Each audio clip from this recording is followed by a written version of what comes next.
Hey, yo, everyone, Andrew here, bringing you another video review, and today we're going to be doing Showcase Presents Batman and the Outsiders.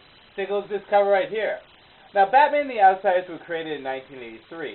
Like with many of the Bronze Age material at the time, they still count in the modern continuity of comics for right now. Now, the Outsiders as a team themselves recreated Batman because of his frustration with the Justice League. Now, see, Lucius Fox was taken captive and brought to the country of Marcavonia, and there Batman wanted to rescue him, so he called upon the help of the Justice League to do so. However, Superman and Wonder Woman already promised the State Department that they wouldn't get into any international affairs, and the rescue mission does not happen. Batman, royally pissed off, resigns from the Justice League, and thus goes in the rescue mission himself, and creates the Outsiders along the way. Now, originally he calls upon the help of Metamorpho and Black Lightning, but along the way he meets up with Katana, Halo, and Geoforce. And then they become the Outsiders after their first mission/adventure. Now, there isn't any overall story arc to this itself. It's more or less just the first 19 issues, or the first adventures of the Outsiders themselves as a team. So I'm not going to go too much into the story. Rather, I'm going to talk about the characters and what I feel about the characters. Now, there's Batman. Geez, what can you say about Batman? He's the Dark Knight himself. Actually, I was a little hesitant about the Outsiders because Batman, he's kind of an asshole sometimes. There's no denying it. And he usually doesn't work well with teams, especially a team so diverse in personality like this. I mean, he barely fits in with the Justice League itself. However, Batman does a fairly good job fitting into this team, and he actually works pretty well as a leader. I think the reason why Batman works with the Outsiders is because he's a leader and he can call the shots. Plus, he doesn't really interact with the team outside of missions. He's more or less just a figurehead, and everyone else is the team itself. The next team member I want to talk about is Black Lightning. Now, I like Black Lightning a lot. I don't like his costume in this. I like his costume now, but Black Lightning is a cool character. And in the Outsiders, he has a bit more depth to him than the other characters because back in the past, he used his powers and he accidentally killed someone. So because of that, he's a very regretful, very much a reluctant hero. So you deal a little bit with Black Lightning, trying to get over his past. And he's a cool character too, so I like Black Lightning.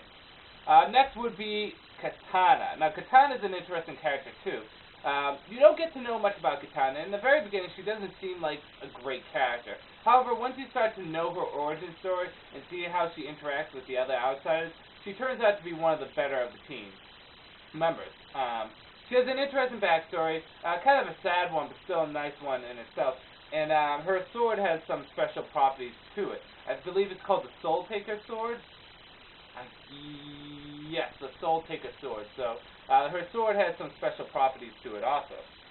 Then we have Metamorpho, Rex Manson. Geez, what can you say about Metamorpho other than the fact that he looks like someone shit out Play-Doh? Actually, in all honesty, I like Metamorpho. I think he has some cool powers. He adds a little bit of humor to the team, and he has an interesting backstory. Yes, he does look like someone shit out Play-Doh. There is no doubt about that. I do not like how he looks, but he has some cool powers and he has a cool personality. So those are the three strongest members of the Outsiders, along with Batman. Then we have Geoforce and Halo. Now, Geoforce is a character that grows on you. At first, I did not like Geoforce. Anytime I read him in Justice League or any other stuff, I really didn't care for him. It wasn't until I read this that he really started to grow on me. Now, he's a likable character, and he has an interesting backstory. And his powers, although the same to Terra, his sister in the Teen Titans, they're actually cooler with him. I don't know how he makes it cooler, but actually how he utilizes his powers is pretty cool. And he's a pretty good member to the Outsiders. Not quite as good as the first three I mentioned, and Batman, but he's still a nice addition to the team. And then Halo. Oh, Halo. Halo is a character I really didn't like at all. I didn't like her at all throughout the whole entire thing. But I tolerated and I got used to her after a while. I think it's her suit. Her suit is just so bothersome. It looks like Reem Rainbow has some problems. I mean, it's an ugly suit. As a character itself, she's a very lighthearted character, but she has a mysterious backstory, which isn't fully explained in this volume. See, this is only Volume 1. I'm not sure if they're coming out with Volume 2 anytime soon. Halo is a character that you'll learn to tolerate. She has an interesting backstory, but besides that, she's probably the weakest out of the Outsiders. So that's the Outsiders as a team of themselves. The way the Outsiders as a team is, they're more or less the team that's willing to do what needs to be done, rather than tiptoe around the rules. Because Batman commented that the Justice League was all about saving people, and then they all became about having rules. The Outsiders is all about saving people. They don't give a shit about the State Department, they don't give a shit about the country or anything like that. They do things by their rules. And they're very much a group of like random superheroes that don't necessarily fit the norm of comic books at the time. I mean, you got a sword-wielding samurai, a guy that can shift into any element, a guy that shoots lightning out of his hands, a guy that controls the earth and that is the prince of a country, a girl that has no memory of her past at all and has a stupid suit, and then none other than the Dark Knight himself. So they're kind of a mismatched group, but because of that, they work very well together because they're so different. I like to think they have actually a better cohesive relationship as a team than the Justice League themselves. So that brings us on to the good, the bad, and whether or not you should get it. Good is that, well, the great thing about the Outsiders is you can kind of lose yourself in them. Their missions are their own missions. They're not like overly big like the Justice League, but they're their own missions that you can kind of have fun with. The only mission that I thought was stupid was the one that took place in Egypt, which was I believe the second to last one. But other than that, the team has some fun missions, and you can just lose yourself in them. And the team itself, they really work well together. The characters, the personalities bounce off each other pretty well. You got someone like Metamorpho, who's very much a light-hearted person, working with someone that's a complete bitch like Katana. So you kind of see that they work well together because they're so much different. And that's a very rare element you find in comics these days. And they feel very much like a team. Where the Justice League feels like a group of people that come together and work together, and the Titans feel like a family, the Outsiders feel like a team. And you really have to read it to get that kind of sense. Downside. Really there isn't that much downside. I mean, to the book itself, there's no color in it. To the team itself, I would have preferred Halo removed and put someone else in there. Now, the Outsiders have gone through many changes. You had Nightwing in the Outsiders, and then you had Batman in the Outsiders, the newer stuff. So you've had different team members. This is definitely one of the more solid teams. However, like I said, Halo's just a character that I never really liked or got attached to. So that's probably the only downside.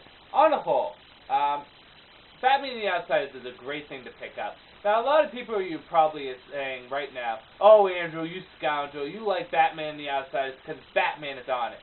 And I would answer saying, first of all, don't call me a scoundrel. Second of all, yes, I would be lying if Batman wasn't a little added incentive to the comic itself. However, it's actually the Outsiders as a team that is so fun. Because, see, Batman works as more or less the head of the team. He's like the Zordon to their Power Rangers. I mean, he kind of gives them the missions. He comes along every once in a while, but it's basically the Outsiders doing the work themselves. So, it's really the Outsiders that are the team that are fun. And I love Katana, Black Lightning, and Metamorpho. They are cool characters. Geoforce is okay, and Halo's Halo. But, I mean, really, the Outsiders is a cool team. And this has prompted me to get other Outsiders books. And I only have one other Outsider book, and that would be Batman the Outsiders Volume 1 for the new volumes that have come out. So, yes, I will be reading more Outsiders, and I'm going to be reviewing more Outsiders in the future. So, be prepared. They're a very obscure team, but they're a really fun team once you start to get to know them. And I do recommend people pick this up. I mean, $16 isn't bad, and look how thick it is. I mean, the only downside, no color. And again, it counts in the amount of continuity, so hey, there you go. So with that said, I'm going to end this review here. Batman and the Outsiders, I say you should pick it up. If you want to do something a little outside the norm, if you want to go outside the Justice League, the Titans, or the Justice Society, but you're not quite ready to dip your toes into something really dangerous, this is a very comfortable book to get into. And that's the thing, it's very comfortable. So anyways, this is Andrew saying, peace out for now.